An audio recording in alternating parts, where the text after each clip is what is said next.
Welcome. So the purpose of this video is to review the 4 different ways that we have learned to solve a quadratic equation, to sort of compare and contrast, to talk about the challenges of each method, and to walk through a sample of each type. So let's go ahead and get started. The first of the methods that we have learned to use when solving a quadratic equation is the factoring method. How do we do that? So our sort of step-by-steps on the how are right over here. First, we factor the equation. Then we set each individual factor equal to 0. Then we solve each of those individual equations, and we make sure that our final answer is in set notation with the smaller number, comma, the larger number. Remembering again that there can be 0, 1, or 2 real solutions. So this method, pretty straightforward. If you're strong in factoring, this is always the method that I check to see first if this method is going to work, at least mentally. Can I factor this equation and can I factor it efficiently? Some challenges or things that you need to remember down here. Remember that your A, B, and C value must all be on the same side, which is really code for you need to have everything set equal to 0. The biggest challenge or the biggest problem with this method is that not every quadratic is going to factor. And if it doesn't factor, then you can't use this method.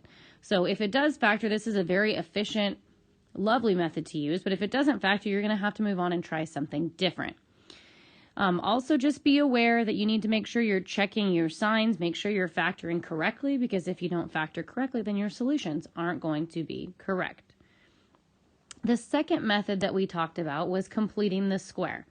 How do we do it? We take half of b and we square it, and we add that number to both sides so that we can factor to get something squared equals a number. Then we square root both sides, not forgetting our plus minus symbol, and we solve for x, and we have the same format for our answer. Some challenges here.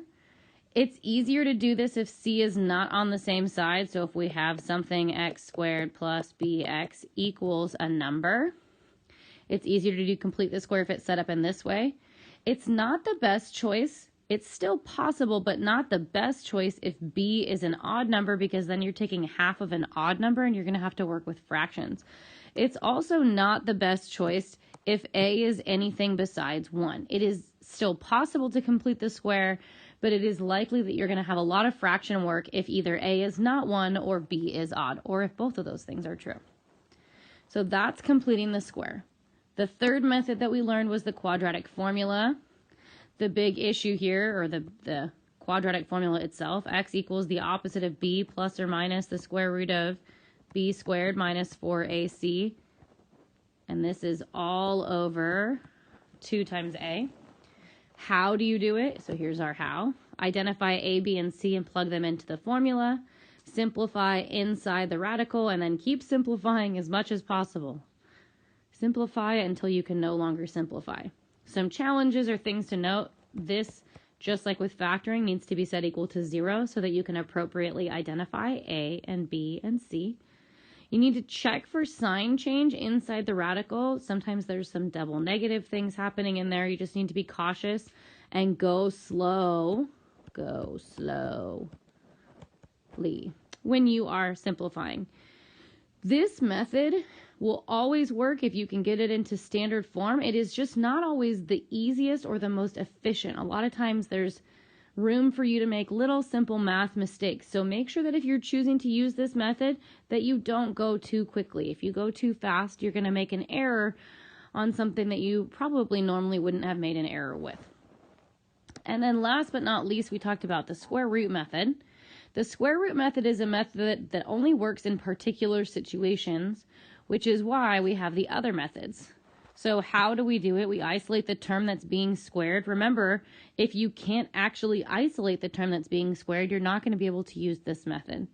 Then we square root both sides, making sure not to forget our plus minus symbol, and we solve for x, and again, set up our answer using set notation. Some challenges here. Again, there's only specific times when we can use this, only when the variable or the squared term can be isolated, meaning I can have something like x minus 2 quantity squared equals a number, or I could divide by 9 here to isolate my squared term to get x squared equals 100 over 9. So this only works when it is possible for you to isolate, which means if there is a bx term, this method will not work with a bx term. So factoring, complete the square, quadratic formula, square roots. Those are our 4 different methods for solving. So what we're going to do is we're going to do 2 problems where we actually use these first 3 methods side by side so that you can see the different levels of work and how this type of setup could work for any of these 3 methods. So let's go ahead and get started with that. So the directions here say solve using the indicated method. Make sure you're always paying attention to directions. If it doesn't specify how to solve, then really you can use whatever you feel the most comfortable with or whatever makes the most sense in the situation that you're given. On this particular problem, or I guess I should say on these problems, it's specifically telling us how to solve. However, I want you to notice that this is the same problem 3 times, which means we should get the exact same answer all 3 times. So let's start with factoring. The first thing we need to do is make sure that it's set equal to 0, which it is. Since it's telling us that we are going to solve by factoring, that insinuates that it is in fact factorable. So I'm asking myself what multiplies to be x squared? Well, that's x times x. Something that multiplies to be 8, 4 and 2, and it adds to be negative 6, so it multiplies to be positive 8. So I'm going to want 2 negatives. You can check here, this is negative 4x and negative 2x. If I combine those, I get negative 6x, which is my middle term. So I have correctly factored.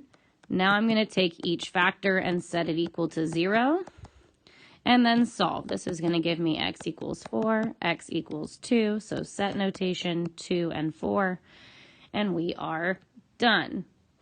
So here's the beautiful thing. This problem factors. It was pretty straightforward to factor. Whether you need to factor using the box or you can factor using the 2 sets of parentheses, it's up to you. But it was a very efficient way to solve this problem. And now we also know the solution to number 2 because it's the same problem, but on number 2 we're going to solve using complete the square. So in order to use complete the square, we first need to move our c term to the other side. Remember that when we are completing the square, we're trying to figure out what number we should add to both sides so that the left-hand side of this equation factors to be a perfect square trinomial. So when I'm doing that, I'm looking at my b value. B is negative 6. I'm taking half of that. That's negative 3, so that's going to go here. And then I'm squaring that. Negative 3 squared is 9, and that's what's going to go in this box. So I'm going to add 9 to both sides.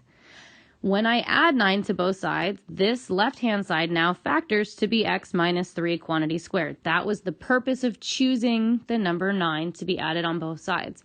On the right-hand side, if I add negative 8 to positive 9, I get positive 1. So I have completed the square. Now I'm going to square root both sides. If I square root x minus 3 quantity squared, I get x minus 3. If I square root 1, I get positive or negative 1. And now I'm going to split this into 2 equations. X minus 3 equals negative 1. X minus 3 equals positive 1. And solve. Add 3 to both sides, x is 2. Add 3 to both sides, x is 4. And reformat my answer, which does in fact match here, which is a good thing. This also shows that a lot of times if you have the time to go back, you could solve a problem using a second method to confirm that you get the same answer. All right, quadratic formula. Here we go on number 3. We need to first identify a, which is the number in front of x squared, which is 1, b, which is the number in front of x, which is negative 6, and c, which is the constant, which is 8, since this is set equal to 0. And then we're just going to plug everything in. The opposite of b is 6, plus or minus the square root of b squared, negative 6 quantity squared, minus 4 times a is 1 times c is 8. This whole thing is over 2 times 1. I'm going to simplify 6 plus or minus the square root of, and this is going to be over 2. And I'm going to simplify inside the square root. I like to do that off to the side. So negative 6 squared is 36 minus 4 times 8. times 1, or 4 times 8. 36 minus 32. So this is going to become the square root of 4. And what is the square root of 4? It's 2. So 6 plus or minus 2 divided by 2. And then this is going to split off. 6 plus 2 divided by 2. 6 minus 2 divided by 2. 6 plus 2 is 8. 8 divided by 2 is 4. So here's one answer. 6 minus 2 is 4. 4 divided by 2 is 2. So here's our other answer. So our final answers 2 and 4. So again, the quadratic formula gets us the same answer as factoring and complete the square did on this particular problem, which will always be true. You should be able to use any method to get the same answer as long as the method works on that type of problem.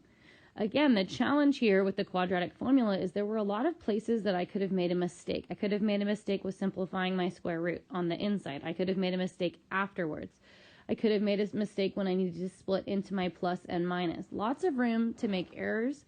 So just be cautious, whatever method you are choosing, that you're choosing something that you are strong in that also works on that type of problem. For me, the quadratic formula is always a last resort. These three problems are set up in the order that I would approach. I would first check to see, does it factor? If it factors, that's the method I'm going to go with. If I spend 30 seconds looking at a problem and I can't tell whether or not it factors, then I'm going to jump to the next method. Can I complete the square easily? Is the middle term odd? Is the a value something besides 1? Those are the only reasons I would sort of steer away from completing the square. On this problem, a was 1 and the b value was even, which is pretty straightforward to cut in half. Again, quadratic formula being my last method. So let's look at another example like this where we complete these three methods side by side. So here you can see 4, 5, and 6. And one thing I meant to mention before that I'm going to mention now, why can we not use the square root method on any of these problems that we have talked about so far? Problems 1 through 3, which were the same, and problems 4 through 6, which are the same. Ask yourself that question. Why can I not use the square root method? And the answer that you should get is that there is a bx term. So it's impossible to completely isolate the squared term while also keeping the variable together. So the answer to that question here is that I can't use the square root method because there's this 4x happening, and that makes it impossible to perfectly isolate in order to solve for x. So what I encourage you to do is go ahead and pause the video, work through factoring first, then unpause the video and see how you did. Then work through complete the square, then unpause the video and see how you did. And then go through the quadratic formula and then unpause the video. So we're being told that we can solve this problem by factoring. This is going to factor to x plus 1, x plus 3. This is going to give me x plus 1 is 0, so x is negative 1. X plus 3 is 0, so x is negative 3, negative 3, negative 1. If I'm going to complete the square, I'm going to first move my 3 to the other side, and I'm going to figure out what goes inside this box. What number do I add to both sides so that I can perfectly complete the square here? Here, b is 4, which means half of b is 2. So this is going to become x plus 2. And if I square 2, 2 squared is 4. 4 is going to be the number I put inside that magical box. So that this x squared plus 4x plus 4 factors to be x plus 2 quantity squared. And on the right-hand side, negative 3 plus 4 is 1. Now I can square root both sides. So x plus 2 equals plus or minus 1.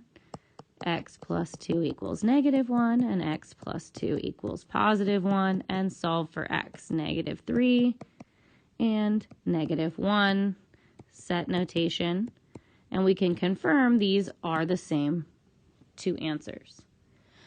Last but not least, quadratic formula. I'm going to identify a as 1, b is 4, c is 3, since this is equal to 0. So x equals, the opposite of b is negative 4 plus or minus the square root of 4 squared minus 4 times 1 times 3 all over 2 times 1. X equals negative 4 plus or minus the square root. I'm going to figure out what that is. Over 2. Let's look inside here. This is going to be 16 minus 4 times 1 times 3, 16 minus 12, which is 4. So this is going to give me x equals negative 4. The square root of 4 is 2, so plus 2 divided by 2, and negative 4 minus 2 divided by 2, which I'm running out of space, is going to give us the same answers. Negative 4 plus 2 is negative 2, divided by 2 is negative 1. Negative 4 minus 2 is negative 6, divided by 2 is negative 3. So the same two answers there. So I want you to stop and think which of those was the easiest for you. It's possible that, unlike me, complete the square is just your favorite. You love it. It's pretty straightforward. That's your jam. And I love it if that's true. I think complete the square really builds on a lot of skills, and it's a great thing to be good at. It could be that the quadratic formula is just where you're comfortable. You love to memorize, you have it memorized, you know how to use it, and that's okay. Just remember that if you're going to be using the quadratic formula every time you have to solve a quadratic, it's likely you're going to run out of time because it does take the longest. So just kind of keep those things in mind. And we're going to look at one last thing. We're going to look at, without actually solving and walking through the process, since we already spent some time reviewing that, instead of actually solving, we're going to talk about choosing the best method that we would use to solve. So let's go ahead and do that. Okay, determine which method would be best to use for each problem and explain. And instead of writing on my tablet here, I'm actually just going to explain out loud. You do not need to solve. We are going to solve at least one using the square root method since we haven't reviewed that yet today. So here we go. When I look at number 7, the first thing that I'm asking myself is, could it factor? And again, if I can't factor within, 30 seconds or so, I'm going to move on to a different method. But let's just see. If I tried to factor this, 2x squared is 2x times x. 2 is 2 times 1. I need it to be positive 2. Let's see if this is going to work. Negative x, negative 4x. Nope, that's not going to work. This was my only option for factoring, so factoring is not going to work. That's not going to be my choice. This is not set up for square roots. So again, our methods are factoring, square roots, complete the square, and quadratic formula. This problem is not set up for square roots because there is a bx term, so that's not going to work. This would be incredibly challenging to complete the square on for two reasons, because b is odd, and there is an a value that's not equal to 1. So this would be really challenging to complete the square on. That leaves us with the quadratic formula is the best method. So some reasons here, you could say doesn't factor, b is odd, a is not 1, there is a bx term. So this tells you why factoring is not a good choice. This tells you why complete the square is not a good choice. And this tells you why square roots is not an option for you. All right, let's go ahead and look at number 8. First thing, does it factor? Well, I'm looking for something that multiplies to be 1, that adds to be 8. That's not going to work. So doesn't factor, does not factor. Now, this is a great problem for complete the square, though, because b is even, and a is 1. So it would be pretty straightforward, add 1 to both sides and then complete the square. That would be a great option.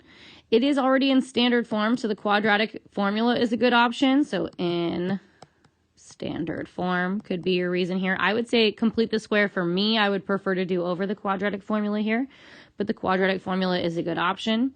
You couldn't use square roots again because you have a bx term. All right, number 9. Now, if this is not, so I'm going to make a note. I'm going to come down here. Number 9, not in standard form. This would be really hard to use the quadratic formula on. You would have to multiply out this perfect square, then you'd have to distribute 3, then you'd have to subtract 37, all to just get it into standard form so that you could identify A, B, and C. The quadratic formula is not at all logical on this particular problem.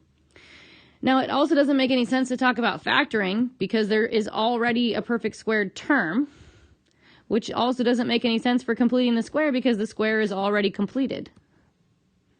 Which means the only option that we have left is the square root method. I'm going to show you the square root method on a different problem. This one is pretty messy since if we divided both sides by 3, we're going to just kind of have this sort of yucky fraction. So we'll review the square root method last on a blank sheet, and I'll just make up a problem there. All right, last but not least, number 9. So again, I'm going to check factoring first. Since there is a bx term, this is not going to be the square root method. So we're left with 3. I also noticed right away that b is odd and a is not equal to 1. So complete the square is not going to be a good method. The quadratic formula would definitely work here on number 10. It's in standard form. So my last question I'm asking myself is, could this factor? So 2x squared is 2x times x, multiplying to be positive 5 and adding to be negative 11. This does look like it's going to work. Negative x, negative 10x. So I would choose to factor on number 10 since it's factorable and it's already in standard form. The quadratic formula is the only other logical option that you could use there. So I'm hoping that you're starting to see that process that I'm walking through. Does it factor? Is there a bx term? Is b odd? Is a 1? Is it in standard form? Those are the things that we're thinking about when we're determining the best method. Let's do one last problem where we actually use the square root method just so that we can really have reviewed all of the methods on this video, and then we will wrap up. All right, so I have 2 times x plus 4 quantities squared equals 18. The square root method is the best method to choose here since I already have a perfect square and it is isolatable. So I'm going to divide both sides by 2 so that I get x plus 4 quantity squared. 18 divided by 2 is 9.